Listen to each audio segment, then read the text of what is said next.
ஆண்டவராக இயேசு கிறிஸ்துவின் நாமத்திற்கு மகிமை உண்டாவதாக. இந்த நல்ல நாளிலே உங்கள் யாவரையும் நான் வாழ்த்துகிறேன். இந்த நாளின் தியானத்திற்கு என்று தெரிந்து கொள்ளப்பட்ட வேத பகுதி 1 யோவான் 1 1 John chapter 1 verse 4.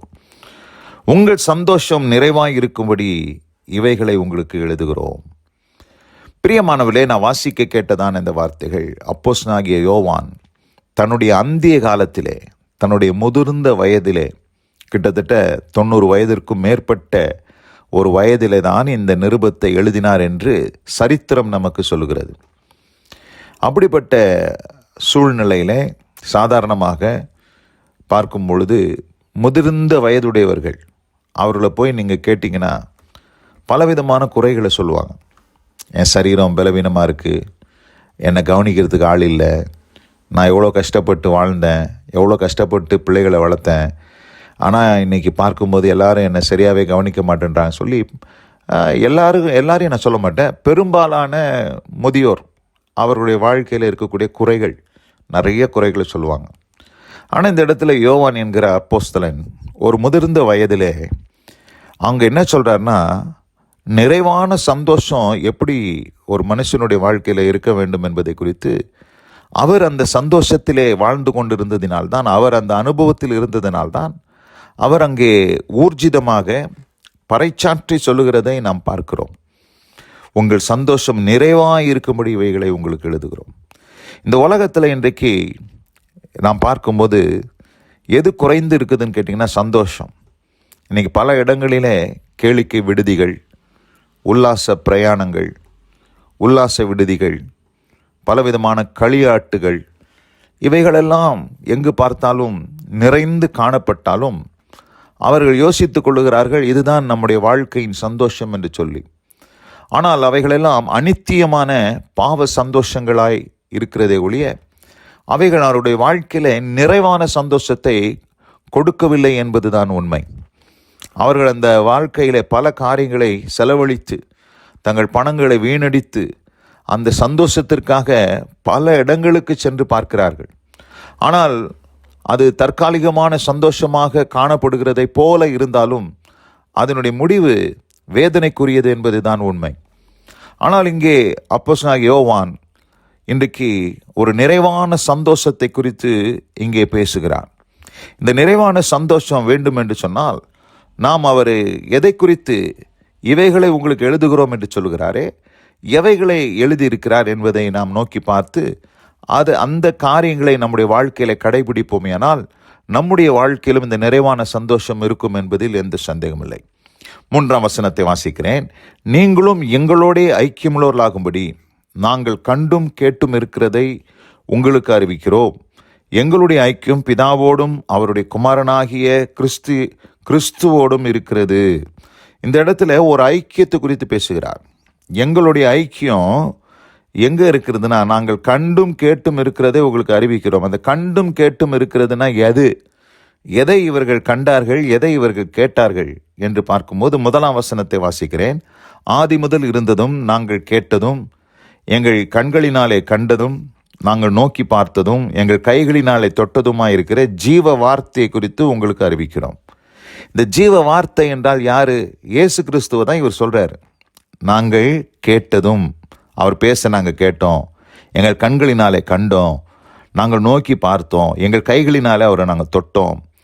அவர் யார் அப்படின்னா இயேசு கிறிஸ்து. ஆனால் அவர் இப்பொழுது எப்படி இருக்கிறார்னா வார்த்தையாக இருக்கிறார்.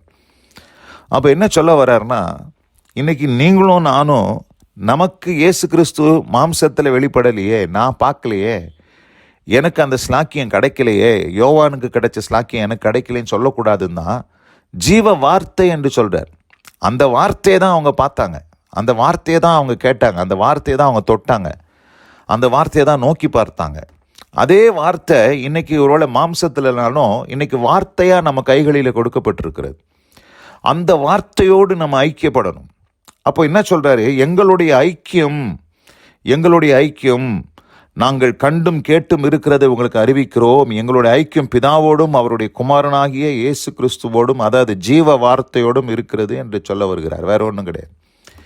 அப்போது 3 விதமான காரியத்தை பார்க்கிறோம். பிதாவோட ஐக்கியம், குமாரனாகிய கிறிஸ்துவுடனே ஐக்கியம். 2வது எங்களோடன்னு சொல்கிறார். எங்களோடன்னு சொன்னால் எங்கள்னு பன்மையில் சொல்கிறார், ப்ளூரலில் சொல்கிறார். அப்படின்னா என்ன அர்த்தம்னா சபை. இந்த இந்த 3 காரியத்திலும் ஒரு மனிதன் ஐக்கியமுடையவனாய் இருக்கும் பொழுது நிச்சயமாகவே அவன் வாழ்க்கையில் நிறைவான சந்தோஷம் இருக்கும் என்பதில் எந்த விதமான சந்தேகம் இல்லை. பிரியமானவர்களே, இன்னைக்கு பார்க்கும்போது எங்களோடே ஐக்கியமுள்ளவர்களாகும்படி என்று சொல்கிறார். நீங்கள் எங்களோட நீங்கள் என்ன பண்ணுங்க, ஐக்கியமுள்ளவர்களாக மாறுங்க. ஏனென்று சொன்னால் எங்களுடைய ஐக்கியம் பிதாவோடும் அவருடைய குமாரனாகி கிறிஸ்துவோடும் இருக்குதுன்னு சொல்கிறார். இன்றைக்கி எங்கே போய் ஐக்கியப்படலாம்? இன்றைக்கி எல்லா சபைகளிலும் போய் ஐக்கியப்பட்டுடலாமா? நம்ம முடியாது. ஏனென்று சொன்னால் அவர்களுடைய ஐக்கியம் யாரோடு இருக்குதுன்னு தான் பார்க்கணும். இன்றைக்கி நம்ம போய் ஏதோ ஒரு சர்ச்சில் ஏதோ ஒரு சபையில் போய் நான் ஐக்கியமாக இருக்கிறேன் அப்படின்னு சொன்னால் அவங்களுடைய ஐக்கியம் யாரோடு இருக்குது? அந்த சபையை நடத்துகிறவர் இருக்கிறாரே, அவருடைய ஐக்கியம் யாரோடு இருக்குது? பிதாவோடு இருக்குதா, குமாரனோடு இருக்குதா அப்படின்றது தான் நம்ம பார்க்க வேண்டி இருக்கிறது. இன்றைக்கி அவங்களோட ஐக்கியம், அவங்க ஒருவேளை பிரசங்கம் பண்ணலாம், அவங்க ஒருவேளை நல்ல ஆராதனை நடத்தலாம், சபையை நடத்தலாம், நேர்த்தியாக அட்மினிஸ்ட்ரேட் பண்ணலாம், எல்லாமே செய்யலாம். ஆனால் அவங்களுடைய ஐக்கியம் பிதாவோடும் குமாரனோடும் இல்லைன்னு சொன்னால் நமக்கு அவங்க கூட ஐக்கியப்படுவதில் எந்த விதமான பிரயோஜனம் இல்லை. நம்முடைய சந்தோஷம் நிறைவாக இருக்காது. இன்றைக்கி அதனால தான் நிறைய பேர் சபைக்கு போகிறவங்களாக இருந்த பொழுதிலும் அந்த சபையை நடத்துகிறவர்கள், அந்த லீடர்ஸ், அவருடைய ஐக்கியம் பிதாவோடும் குமாரனோடும் இல்லாததினால்தான் அந்த சந்தோஷம் நிறைவாக இருக்கவில்லை என்பது உண்மை. பிரியமானவர்களே, இங்கே நாம் யோவானுடைய ஐக்கியம் யாரோடு இருந்தது? அவர் அந்திய காலத்தில் வயதானவராக இருக்கிறார்.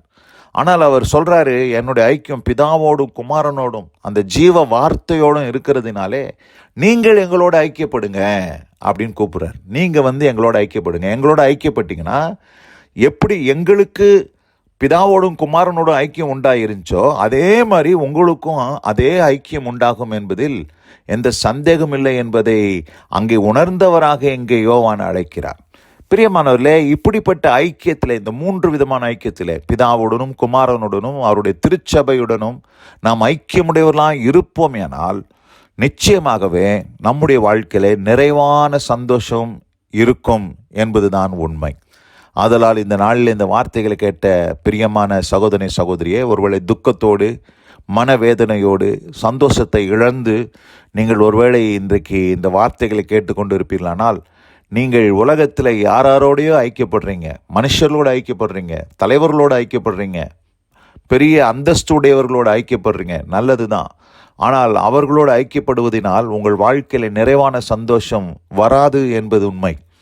நாம் ஐக்கியப்பட வேண்டிய ப்ரியாரிட்டி, நம்முடைய வாழ்க்கையில் முன்னுரிமை கொடுத்து ஐக்கியப்பட வேண்டியது யாரோடு கூட சொன்னால் பிதாவோடனும் குமாரனுடனும் அவருடைய திருச்சபை, அவரோடு கூட ஐக்கியமாக இருக்கிற திருச்சபையுடனும் நாம் ஐக்கியமாக இருக்கும் பொழுது நிறைவான சந்தோஷம் நமக்கு உண்டாகும். பிரியமானவர்களே, இந்த அருமையான இந்த நல்ல நாளில் இந்த வார்த்தைகளை கேட்ட ஒவ்வொருவரையும் கர்த்தர் தாமே ஆசீர்வதித்து காப்பாராக. God bless you all. ஆமென், ஆமென். நாம் ஜெபிப்போம். எங்கள் அதிகமாய் நேசிக்கிற எங்கள் அன்பின் பரலோக பிதாவே, நீங்களும் எங்களோட ஐக்கியமுள்ளவர்களாகும்படி நாங்கள் கண்டும் கேட்டும் இருக்கிறதை உங்களுக்கு அறிவிக்கிறோம். எங்களுடைய ஐக்கியம் பிதாவோடும் அவருடைய குமாரனாகிய கிறிஸ்துவோடும் இருக்கிறது. உங்கள் சந்தோஷம் நிறைவாய் இருக்கும்படி இவைகளை உங்களுக்கு எழுதுகிறோம் என்று சொல்லி யோவான் சொன்ன அந்த வார்த்தையின்படியாக ஆண்டவரே, எங்கள் வாழ்க்கையில் அந்த நிறைவான சந்தோஷம் இந்த வசனத்தை கேட்ட பிள்ளைகளின் வாழ்க்கையில் உண்டாயிருப்பதற்கு நீ கிருபை பாராட்டும், ஆசீர்வதித்து வழிநடத்தும். ஒருவராகிலும் துக்கத்தோடே காணப்படாதபடி ஆண்டவரே, அவருடைய வாழ்க்கையில குறைவான சந்தோஷம் அல்ல, நிறைவான சந்தோஷம் உண்டாக இந்த ஐக்கியத்தில் அவர்கள் நிலைத்திருந்து அந்த சந்தோஷத்தை பெற்றுக்கொள்ள கிருபை செய்தருள்வீராக. ஆசீர்வதித்து வழி நடத்தி காரும் இயேசு கிறிஸ்துவின் நாமத்தில் பிதாவே, ஆமென், ஆமென்.